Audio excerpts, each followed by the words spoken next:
चलिए दोस्तों, अभी हम इम्पोर्टेंट टॉपिक्स देख लेते हैं।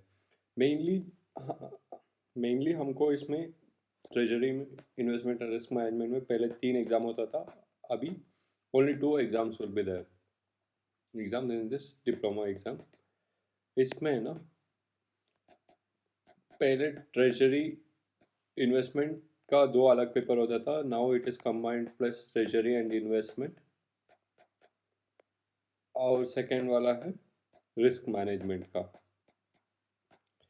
इसमें मैं आपको ये एम्फोसाइज करता हूँ, रिस्क मैनेजमेंट इज कंपैरेटिवली आपको थोड़ा इजी लगेगा ट्रेजरी इन्वेस्टमेंट में, क्योंकि इसमें न्यूमेरिकल्स वेरी इंपॉर्टेंट रोल है और रिस्क मैनेजमेंट पे आपको इतना न्यूमेरिकल्स कुछ नहीं है। तो आपको इस पे थोड़ा इम्पोर्टेंस इनिशियली कम देके आप इस पे फोकस कर सकता है। ये लास्ट मिनट पे आप थोड़ा बहुत कवर कर सकते हो इसमें, ठीक है। चलिए, ये कॉन्सेप्ट हो गया। अभी हम चैप्टर 1 में देखेंगे। चैप्टर 1 में मैं आपको सजेस्ट करता हूँ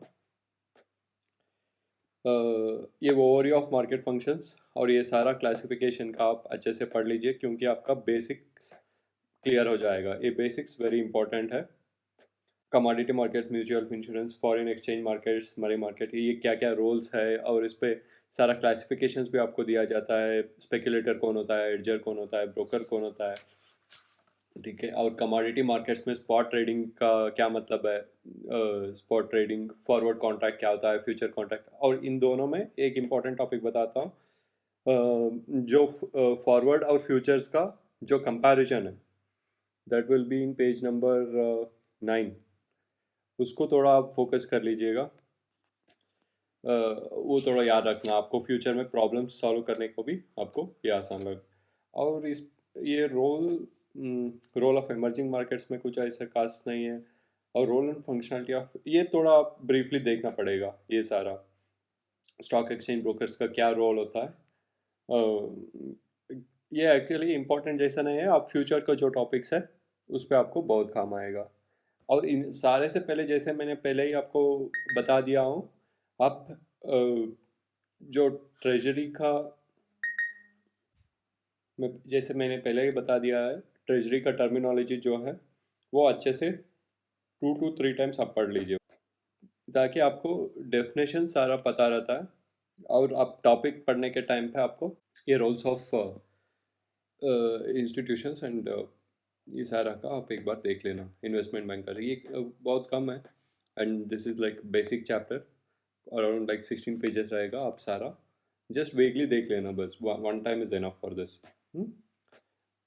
वन टाइम इनफ है इसमें, ठीक है। नेक्स्ट हम देखेंगे मनी मार्केट। दिस ये थोड़ा इम्पोर्टेंट टॉपिक है friends. In the money market में ये ज़्यादा कुछ नहीं है। आप इसके ऊपर भी क्वेश्चंस आए तो आप थोड़ा जनरिकली आप थोड़ा लॉजिक यूज़ करके आप इसको रिप्लाई कर सकते हैं। मेनली इधर प्राइमरी डीलर के ऊपर फोकस करिएगा। और money market instrument, this is important topic again. ये इम्पोर्टेंट टॉपिक है। इस पे मैं ये सजेस्ट करूँ, कॉल मनी, नोटिस मनी का पेज नंबर 25 में ये है। पेज नंबर 25, इसमें एक इम्पोर्टेंट आप देख सकते हैं, टायर 1 टायर 2 कैपिटल का रिपोर्टिंग ऑन फोर्टनाइटली बेसिस के not exceed 25% of capital fund, ऐसे करके आप उसको अच्छे से पढ़ लेना। इसके ऊपर डेफिनेटली मोर 1-2 क्वेश्चंस आप उसके ऊपर रहता ही है, and that will be of higher marks, more 2 marks ऐसे रहता है। तो आप इसको कंपल्सरीली पढ़ लेना। और प्राइमरी डीलर का इधर कितना बारो कर सकता है, how much they can lend, allowed to lend, ये इम्पोर्टेंट टॉपिक है। आप डेफिनेटली इसमें वो पढ़ना ही है, ठीक है। नेक्स्ट आता है सर्टिफिकेट ऑफ डिपॉजिट का। सर्टिफिकेट ऑफ डिपॉजिट में इसमें आपको ये एक्चुअली सारा इम्पोर्टेंट ही है। मैं सजेस्ट करता हूँ आप डिटेल इसको पढ़िएगा, सारा टॉपिक्स विदाउट एनी एक्सेप्शन। इस पे आपको एटलीस्ट 5 5 मार्क्स, 4 5 मार्क्स तो आपको आ सकता है इसमें। 4 5 marks is very important, very critical हो जाता है, ठीक है, क्योंकि 44 45 ऐसा आता है, and this alone could save you in passing the exam. इस पे आपको इम्पोर्टेंस ये देना है कि वो टेन्यूर्स और ड्यूरेशंस के ऊपर क्वेश्चंस आता है, तो आप उसके ऊपर फोकस करना। और सर्टिफिकेट ऑफ डिपॉजिट मैंने सजेस्ट किया, उसको आप अच्छे से पढ़ लेना चाहिए। And even the same way for commercial paper,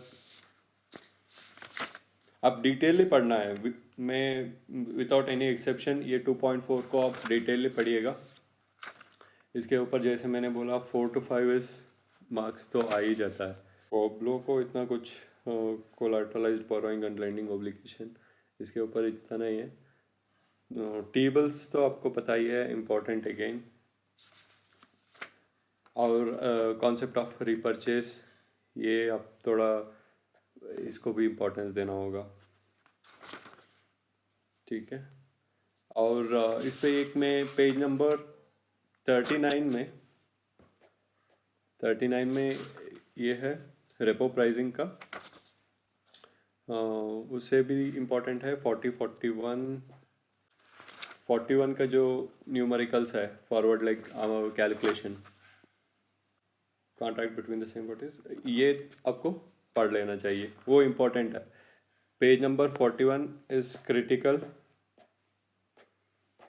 इसके ऊपर आपको 100% वन वन प्रॉब्लम तो आता ही है, similar kind of this one for calculation repo repo transaction, आप उसको फोकस करना और अच्छे से पढ़ लेना। ये पेज नंबर 45 में आपको डॉक्यूमेंटेशन के बारे में हुआ है, वो आप वंस पढ़ लेना चाहिए। एंड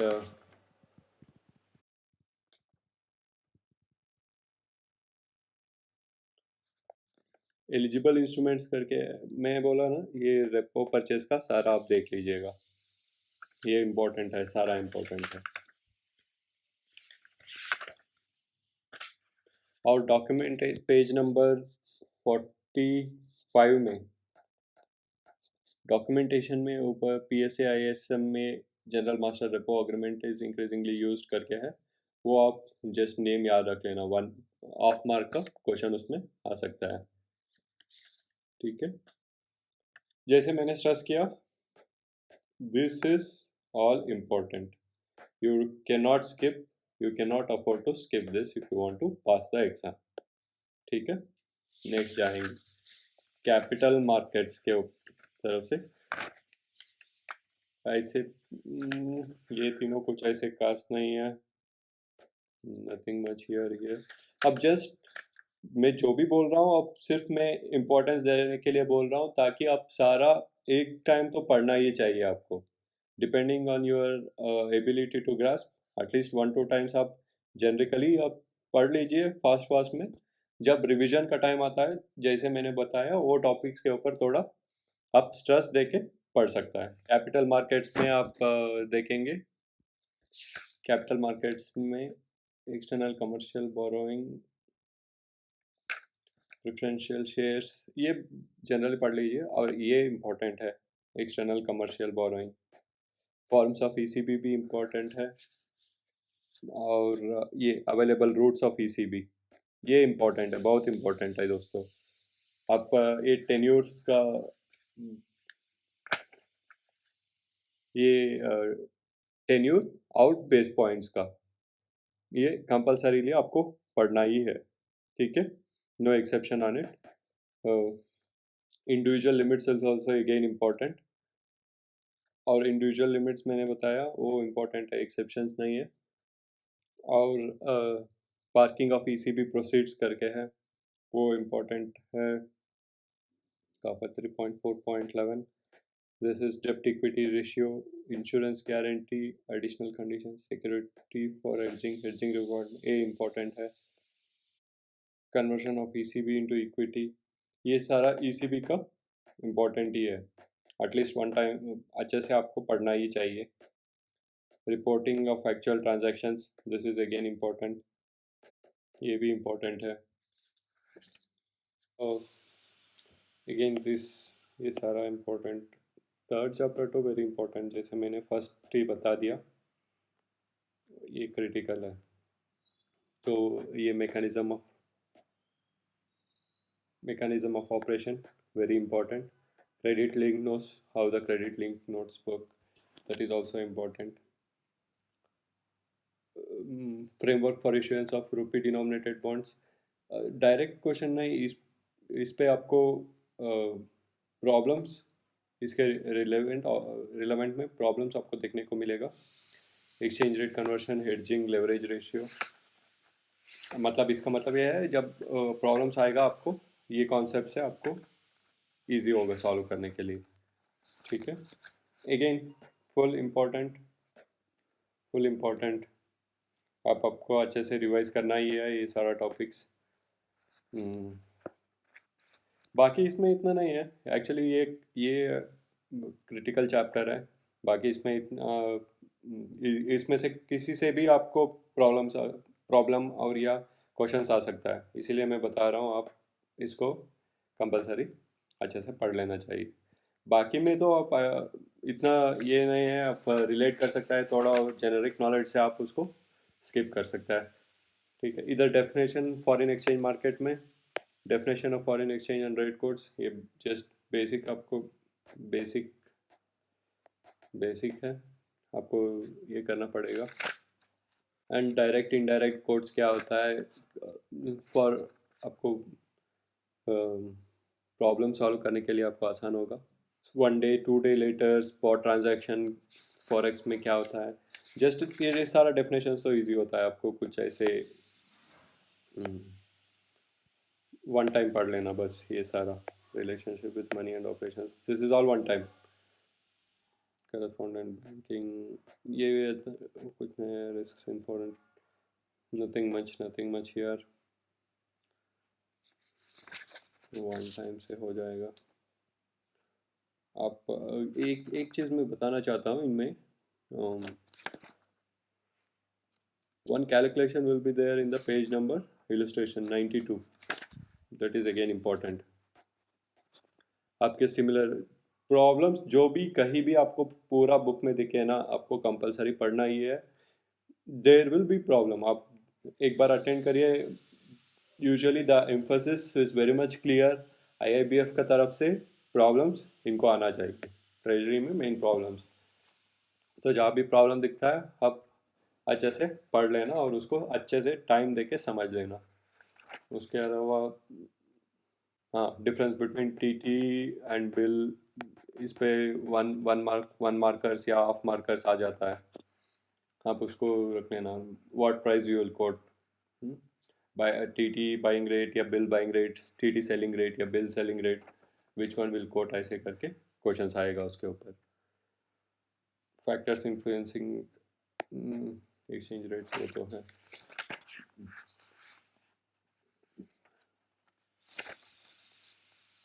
101 अगेन, 101 में relationship money market operations, arbitrage opportunities high या नहीं करके क्वेश्चन आ सकता है विद द डिटेल. आप इसको अच्छे से पढ़ लेना. That example 2 is very important, page number 102 में आता है वो. Then after that it is all vaguely, you can just see once. There won't be any direct questions उसके ऊपर से.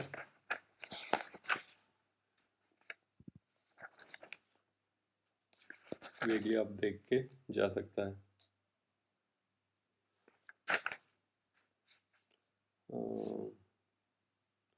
Foreign exchange, FCNRB, different type of accounts that which can be maintained by NRI. Page number 109 में एक आता है.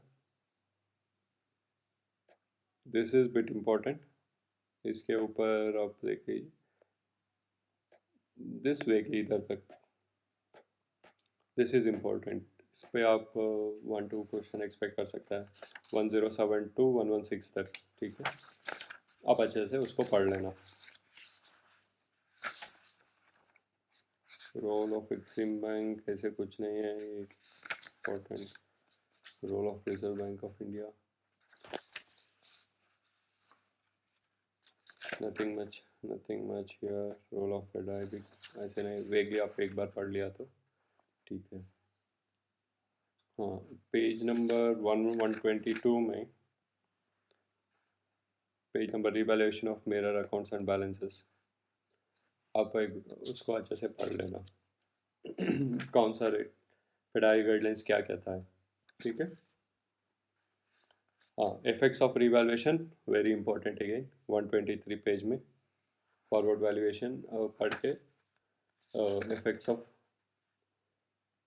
मेरा balance, profit होगा, loss होगा, डेबिट क्रेडिट, अब इसको अच्छे से देख लेना। 1 मार्क आ सकता है इसमें, हाफ मार्कर्स या 1 मार्कर्स इनमें से आ सकता है, so this is important again. Role of FEDAI important है, इतना कुछ नहीं है। हाँ, in the money, at the money, ये जस्ट रीडिंग है, कुछ ऐसे इम्पोर्टेंट नहीं है। आप थोड़ा समझ लिया तो बस है, आया तो भी 1 मार्क्स आता है। ऑप्शन ग्रीक से समझ लीजिए, इसमें भी हाफ मार्क्स आने का, हाफ मार्क्स या 1 मार्क आने का आता है। डेल्टा, गामा, वेगा, थीटा, ठीक है। जस्ट बाकी सब वन टाइमर पढ़ लेना है, सॉरी, वन टाइमर ये सारा वन टाइमर है। Exotic option, value of options, one timer, nothing much there, पढ़ लेना आपको, ताकि वो बफरिंग मिल जाता है, ठीक है। Treasury management, sources of profit for treasury, just vaguely पढ़ लेना, नथिंग इम्पोर्टेंट हियर अगेन, कुछ ऐसे इम्पोर्टेंट नहीं है। जस्ट पर वन टाइम तो पढ़ना ही है आपको, just one timers, arbitrage benefit, इस ये चैप्टर में इतना नहीं है आप, लेकिन वन टाइम पढ़ना चाहिए, ठीक है। आप फोकसली आप उस पर कुछ ये नहीं कर सकता है। इस पर एक चीज़ आपको फोकस करना है, ऑपरेशंस, फ्रंट ऑफिस का क्या रोल होता है, मिडल ऑफिस का क्या होता है, बैक ऑफिस का क्या रोल होता है। इसमें वन मार्कर, हाफ मार्कर ऐसे आता है कि 1 मार्कर, हाफ मार्कर ये आता है, ये रोल किसको परफॉर्म करना था, वेरिफिकेशन ऑफ कॉन्ट्रैक्ट्स, ये सारा बैक ऑफिस को करना है या मिड ऑफिस को, इस टाइप का क्वेश्चन 1 मार्कर, हाफ मार्कर आता है, ठीक है। और वेगली वन टाइम तो पढ़ना चाहिए। लिक्विडिटी मैनेजमेंट, इसमें थोड़ा इंपॉर्टेंट टॉपिक्स हैं,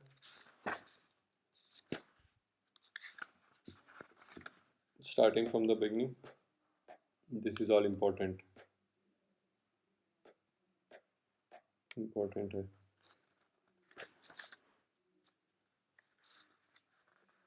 computation of demand and time liabilities, cash reserve ratio important, और करंट का यू आरबीआई का साइट में एक बार आप विजिट करके, repo rate, reverse repo rates, timings, RTGS का, नेफ्ट का timings, these things they can ask any point of time in any exam for that matter। IIBF तो RBI का जो नया circulars they try to put exam में पूछने का उनका आदत है, तो ये कर लीजिए। हाँ, पेज नंबर 228 में एक्सेम्प्टेड कैटेगरीज करके है, liabilities not to be included DTL NDTL, that is important. Page number 227 से आप देख लीजिए, 227 again it's important. Fortnightly return in forms का बारे में है, तो कॉस्ट ऑफ CRR मेंटेनेंस ये जस्ट वेगली पढ़ लेना। Statutory liquidity ratio,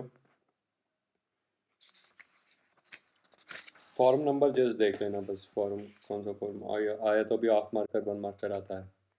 value component है इसमें, आप जस्ट एक बार पढ़ लेना है सारा का। And here it is important, आप इसको थोड़ा समझ के करना है। FX clear, FS swap, 1 marker, half marker again इसमें, लेकिन आने का चांसेस ज़्यादा है। Products handled by CCIL important, 1 half marker only but important है, clearing corporation of India limited का। डिलीवरी वर्सेस पेमेंट सिस्टम, इसके ऊपर जस्ट सारा 1 marker, half marker again. Settlement of guarantee fund भी एक बार पढ़ लेना। ये सारा कम कम पेजेस है, आप ये सारा को थोड़ा एम्फोसिस करके पढ़ लेना इसमें। Collateralized borrowing and lending, Indian financial system, public key infrastructure, ये थोड़ा इम्पोर्टेंट है। रियल टाइम ग्रॉस सेटलमेंट का concept, functioning of RTGS, Indian financial network structure, SFMS messaging system, ठीक है। जस्ट वन टाइमर है, वन टाइमर पढ़ लेना बस। One timer. Risk analysis and controls, इसमें भी कुछ ऐसे इंपॉर्टेंट टॉपिक्स ज़्यादा कुछ नहीं है। हाँ, इसमें मेन इंपॉर्टेंट टॉपिक ये है क्लासिफिकेशन ऑफ रिस्क। डेफिनेटली इसमें आपको वो समझना ही है, और आपको क्लियरली आपको क्लासिफिकेशन, ऑपरेशनल रिस्क क्या होता है, कंट्री रिस्क क्या होता है, लीगल रिस्क क्या होता है, मार्केट रिस्क क्या होता है, credit risk, liquidity risk, you should be well aware उसको कैसे क्लासीफाई कर सकते हैं, वो कॉन्सेप्ट क्या है आप समझ लेना चाहिए। Only that much in this one, nothing much. Value at risk थोड़ा देख लेना। वैल्यू एट रिस्क का है, अब पेज नंबर 254 में देखिए वैल्यू एट रिस्क होगा, दैट यू जस्ट एक बार अच्छे से समझ लेना चाहिए, क्योंकि वन टू प्रॉब्लम्स आ सकता है इसके ऊपर।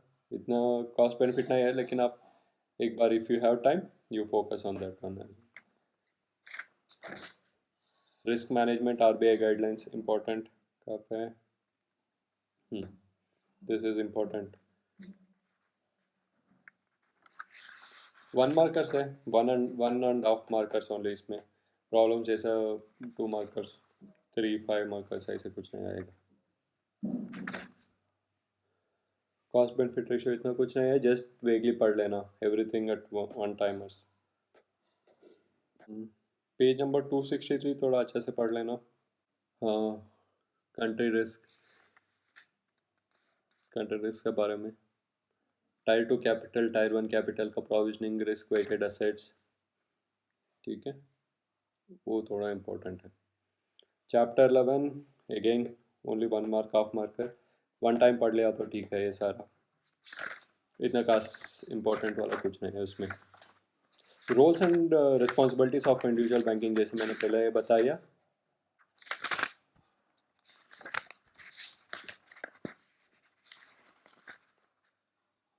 सेटलमेंट ऑफ ट्रांजैक्शंस थोड़ा देख लेना इसमें, investment accounting and internal controls,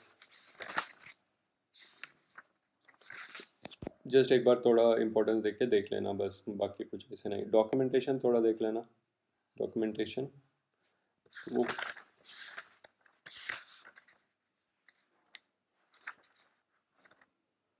risk management policy, dealing room manual, customer user appropriateness and suitability policy, just 1 mark आ सकता है, हाफ मार्कर आ सकता है, 1 मार्कर भी नहीं उसमें, ठीक है। रेगुलेशंस वन टाइमर ओनली, कुछ ऐसे नहीं है important. One timer, dealing room, confirmation, road scans, again half marker, 1 marker बस। हाफ कुछ ऐसे इंपॉर्टेंट नहीं है, only 1 marker, half marker, red scan, ये sir nothing important, one timer only. आप इसको जस्ट ब्रीफली देख लिया तो बस है। Half markers, 1 markers, not much important. Role of information technology, not much important. ये प्लेटफॉर्म्स आप जस्ट आपका अंडरस्टैंडिंग के लिए देख लीजिएगा, not important. One infinite NDS system के बारे में आप जस्ट वेगली देख लीजिएगा। एंड दिस इज इम्पोर्टेंट, जैसे मैंने emphasis, price calculation of treasury bills, forex treasury, market practices, annexure format treasury terminology, this is all important, no exception for this। इसमें से इतने में से आपका ट्रेजरी का सारा खत्म हो गया। चलिए अभी रिस्क मैनेजमेंट का सब्जेक्ट्स और पेपर देखेंगे। सेकंड पेपर है, दिस इज कंपैरेटिवली इजी। आप ट्रेजरी इन्वेस्टमेंट के कंपेयर किया तो इसमें फर्स्ट में ये बेसिक कॉन्सेप्ट्स आपको समझना चाहिए।